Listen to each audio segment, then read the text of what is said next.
आज पढ़ेंगे जयप्रकाश नारायण द्वारा रचित संपूर्ण क्रांति।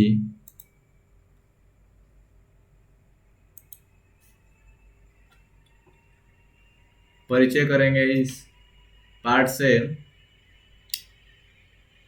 इनका जन्म हुआ था 11 अक्टूबर 1902 ईस्वी में और इनका निधन हुआ था 8 अक्टूबर 1979 ईस्वी में। ध्यान रखिएगा कि इनका जो जन्म और निधन का जो महीना है वो दोनों ही अक्टूबर है। जन्म स्थान इनका सिताब दियारा गांव उत्तर प्रदेश के बलिया और बिहार के सारण जिले में फैला हुआ है वह सिताब दियारा गांव, जहां उन्होंने जन्म लिया था। बचपन का नाम बाउल है। यह हमेशा पूछता है बोर्ड के एग्जाम में कि जयप्रकाश का बचपन का नाम क्या था, तो बोलेंगे बाउल। बड़े होने पर उन्हें जेपी के नाम से प्रसिद्ध हुए। जेपी से जयप्रकाश नारायण का शॉर्ट फॉर्म हो गया।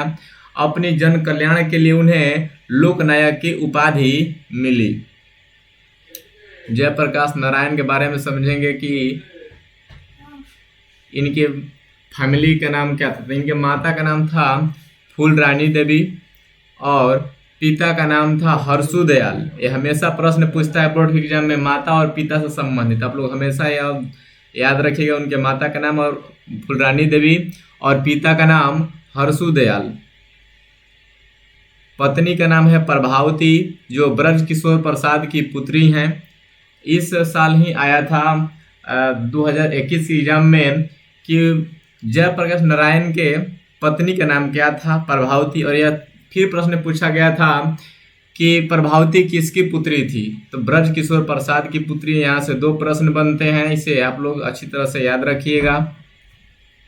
जेपी असहयोग आंदोलन के कारण शिक्षा अधूरी छोड़े। 1922 में शिक्षा प्राप्ति के लिए अमेरिका चले गए। अमेरिका शिक्षा का स्तर काफी ऊंचा है और वो भारत से निकलकर अमेरिका गए थे 1922 में शिक्षा ग्रहण के लिए। इसलिए उन्हें अमेरिका का दलाल भी कहा गया था जब वहां से लौटे थे। राजनीतिक जीवन उनका 1929 में कांग्रेस में शामिल हुए थे। 1932 ईस्वी में सविनय अवज्ञा आंदोलन के दौरान जेल भी गए थे। 1942 के आंदोलन में विशेष ख्याति मतलब प्रसिद्धि मिली।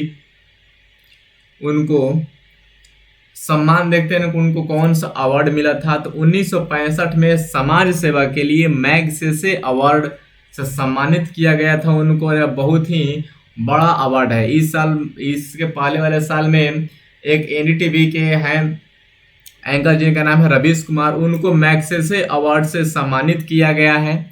1998 ईस्वी में भारत रत्न मिला है जयप्रकाश नारायण को। भाषण एक नज़र में समझेंगे कि जो इन्होंने पटना में जो भाषण दिया था उसको शॉर्ट फॉर्म में समझेंगे कि वह क्या बोले थे इस भाषण में।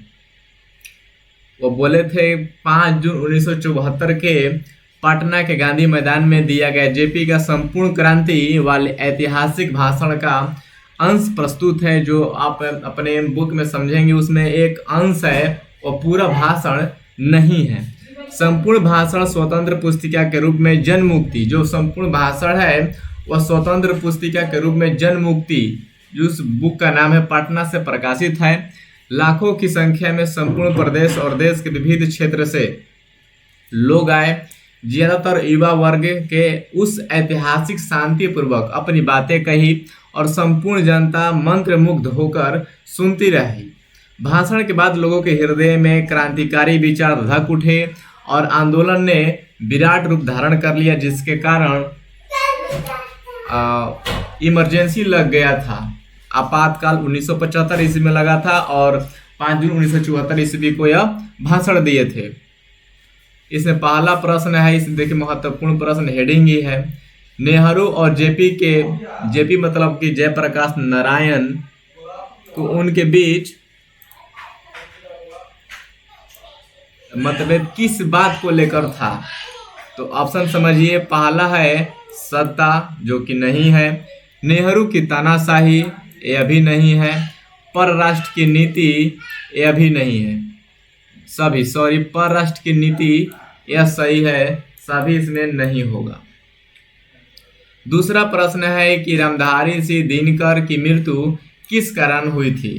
पहला ऑप्शन है बुखार से, दूसरा है दिल के दौरा से, तीसरा है चोट लगने से, चौथा है बम से। तो उनको दिल का दौरा पड़ गया था जिसके कारण उनका देहांत हो गया था। रामधारी सिंह दिनकर बहुत ही विख्यात कवि और लेखक हैं। इनको राष्ट्र कवि के नाम से जाना जाता है और इनका जन्म बेगूसराय में हुआ था। इनका जन्म बेगूसराय जो बिहार में है, सिमरिया प्रांत में इनका जन्म हुआ था। तीसरा प्रश्न है कि जेपी के अनुसार देश का भविष्य किसके हाथों में है? पहला ऑप्शन है नेताओं के, दूसरा ऑप्शन है पुरानी पीढ़ी के, तीसरा ऑप्शन है नई पीढ़ी के और चौथा है कोर्ट के। इसका राइट आंसर हो जाएगा नई पीढ़ी के। नई पीढ़ी के हाथों में वो मानते हैं कि देश का भविष्य है। चौथा प्रश्न है कि जेपी को किसका दलाल कहा गया?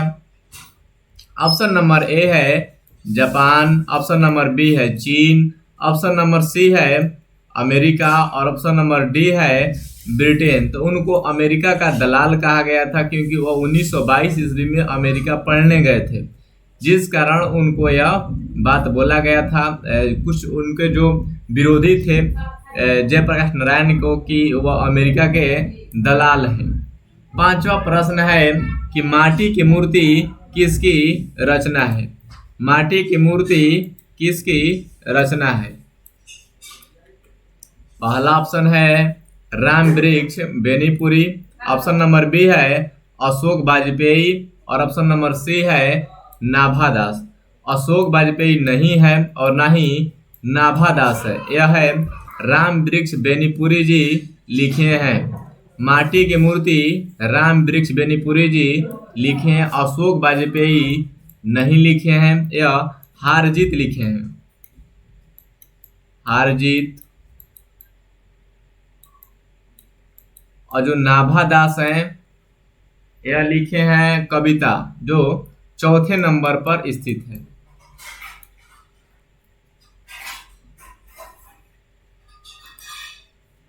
यहीं पर समाप्त करते हैं अपना